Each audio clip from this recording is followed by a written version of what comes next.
right, guys, now I realize that title is a little bit inflammatory, but before you leave a bad comment, just give me 30 seconds. Let me give you these 2 reasons of why I think truckers are dumb. All right, so the first thing is you don't understand your place in the market, okay? Guys, think about this. You are an expense. You don't actually bring the customer money. Do you guys get that, right? So when a shipper has something, they just sold something and they want to make that money and they need to arrange the delivery to make that money. So you're an expense of getting their profit. That's all you are. You don't make the shipper money. You don't make the broker money. So when you understand that you're an expense and the company that hires you has one goal and one goal only, spend as little as possible, from there you can start to figure out and build your business.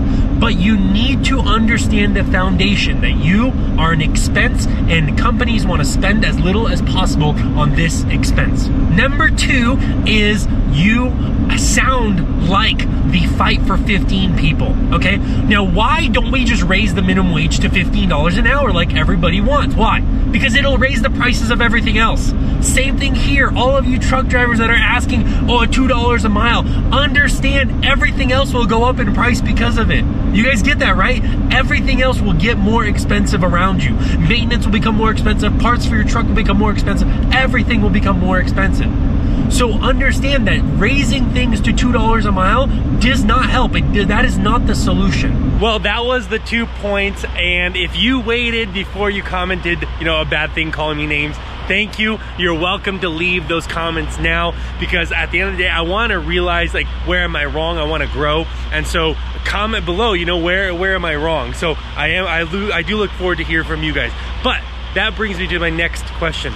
What do I think is the solution, or what can potentially be the solution to cheap rates or bad characters in the business? Because there are bad people in the business, and most of them are brokers. But anyways, so here's what I think the solution is to that. Here's what I think the solution is, okay? Now we can actually get to some practical tips. Most of the time when there's a broker involved, everybody knows how much that broker is making.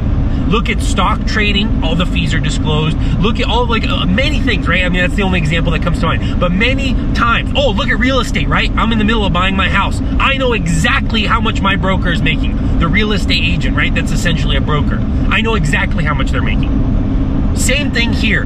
If you are a broker, you have to disclose how much you get paid. And that's the problem. The brokers hide how much they get paid from the shipper and from the truckers, which is not okay. Many shippers don't know how much the broker is charging. They don't know. They don't know how much the load is going on the board for. They have no clue. And truckers don't know how much the broker's cutting out either. And so the only solution that I think that I would be okay with is the regulation should state, right? If there was regulation that was to be passed, that's the only thing I would be okay with. The brokers have to disclose to the trucker how much they're getting paid. They have to. Okay, so now I actually want to try to give you a solution to this rate per mile problem, right? I want to actually try to give you a solution. So first and foremost, guys, understand that it's simple in theory, right? And that is, it needs to be more expensive for your customers or brokers to leave you than it is to use you, right? It needs to be more expensive to leave you than to use you. And you can only achieve that by, a couple of, key things. One, you're really big, right? You're really big. Like, think about FedEx. People that say, oh, we'll just quit using FedEx. Well, who are you going to use instead? There's only, if you really have that many small parcels, who do you use instead? Mail? Like US Mail? Well, US Mail doesn't do a lot of around the world. Okay, FedEx does really good at that. Okay, fine, UPS. Yeah, but UPS always have union issues and stuff like that, So it's like you can't really UPS. So guys, understand, the first thing is you got to get huge, like FedEx. And then that's your competitive advantage. You're huge, and so when there's a customer that ships a ton of parcels, they have nowhere else to go. The second thing is maybe you're cheap.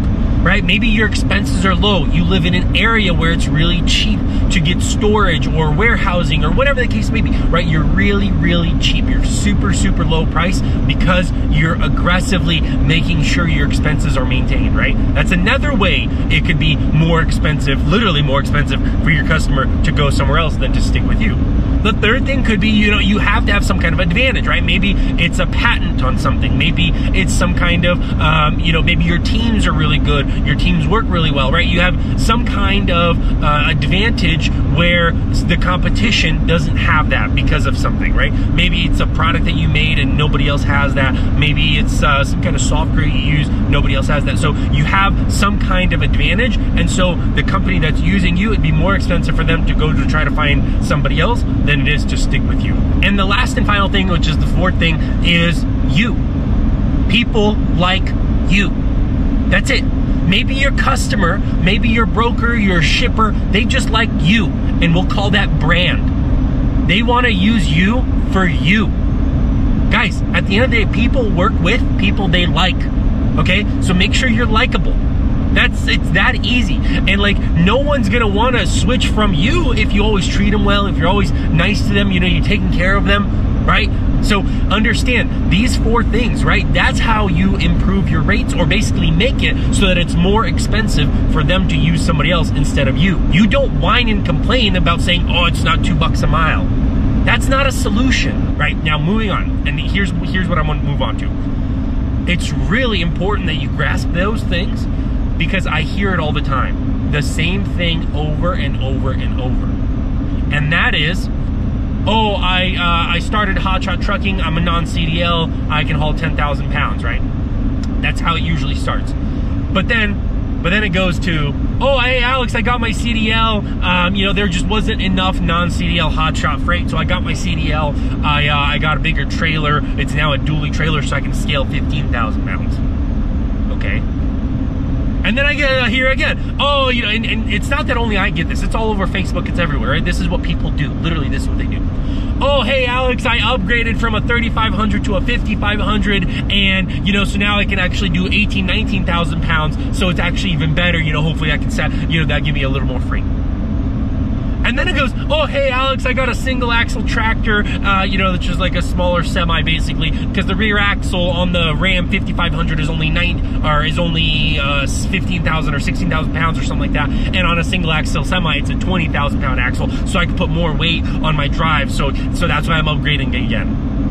And then, oh, Alex, I actually upgraded it yet again. I got a twin screw, you know, which is a 2-axle semi, which is just a regular 80,000 pound rig. This is what people do. They think the issue is in their equipment, but it's not.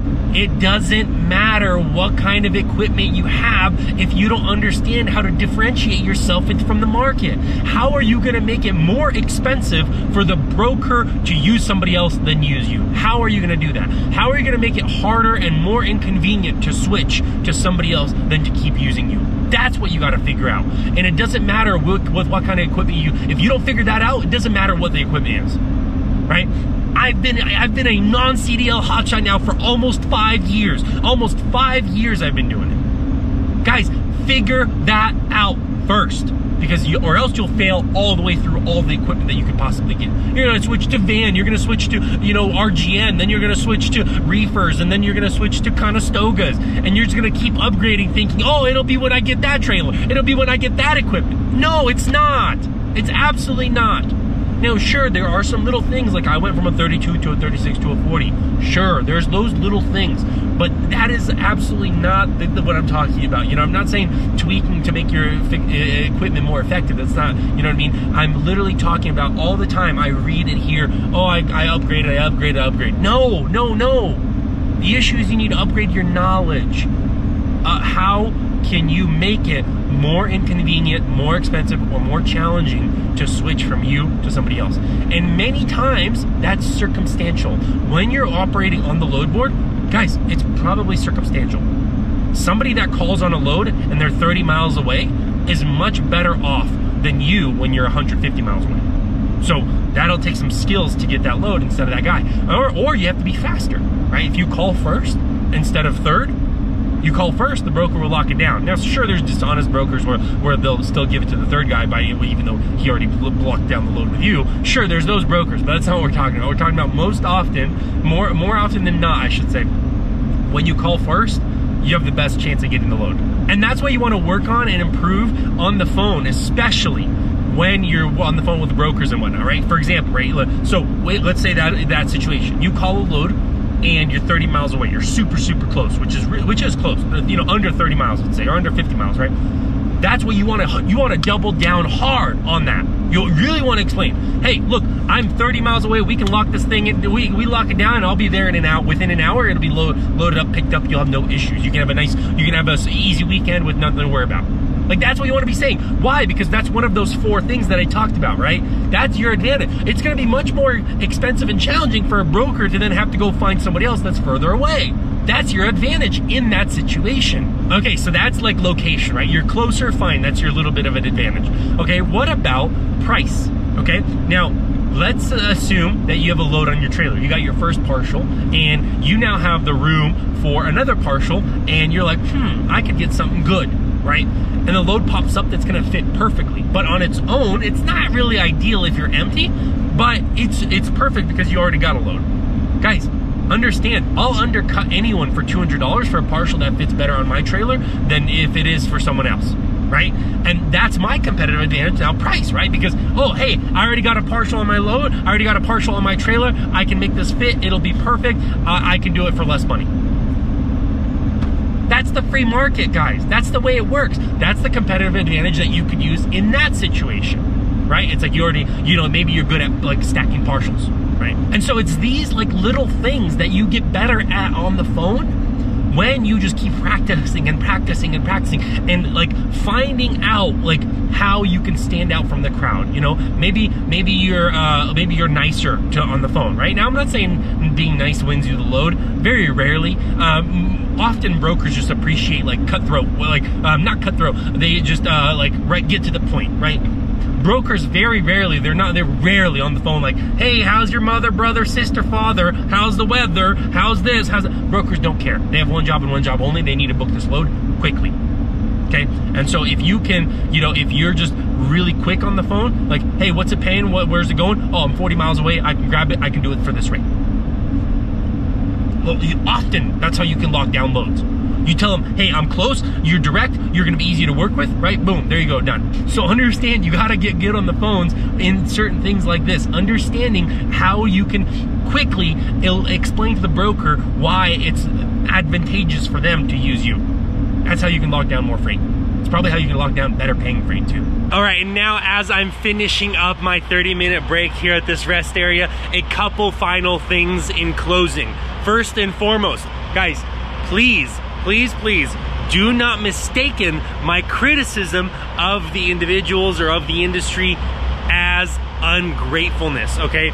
In a time where the country is, you know, in serious lockdown, and at a time when there's a lot of big problems, you know, you got a lot of people rally together to support the truckers, right? So understand, my criticism is not ungratefulness, so do not mistake in that. I absolutely appreciate all the people that are bringing the supplies that are necessary. I appreciate all the individuals because at the end of the day, they are needed, and this just shined a light on how needed they really are. The second thing is, before I get ran over, is this video isn't just for truckers, okay? This thought process can be applied to any job, to any business, right? Think about it. Imagine you're at a job and you're worried about getting fired. Think about this. Make it really hard for your boss to fire you. Make it so that, you know, it'll be more expensive to find a replacement that has your skill or something along those lines. Like, guys, there's absolutely nothing wrong with thinking about, hey, what can I do to make it more challenging to replace me? Think like that. Don't think like, oh, I wish my darn customers would pay me more, right? Or I wish my boss paid me more. But hypothetically, let's assume you're gonna lose your job. Let's assume you're gonna be laid off, or let's assume you're gonna lose customers, right? Guys, at the end of the day, like, I think the statistic is somebody that switches jobs every 2 years makes more than someone that stays in that same job. So guys, don't forget, you know, change is good. Embrace it, you know, like, take on a new job so that that can then give you more credibility or more, you know, that'll give you on your resume something a little bit better. And so like from there, you can then increase your pay. And the last thought in closing is, for some reason, there seems to be a national movement towards government intervention in pay. And I don't think that's a good thing, but I don't know, I may be wrong, you know what I mean? Who am I? I'm just a 27-year-old YouTuber that drives a pickup truck for work. So, but comment below, you guys, is government intervention in pay bad or good? You know, it has me worried a little bit that so many people want to say, oh, the government should be giving us $2 a mile or something like that. Like, I don't know. Anyways, guys, that'll do it for this video. I will see you guys in the next one. Peace.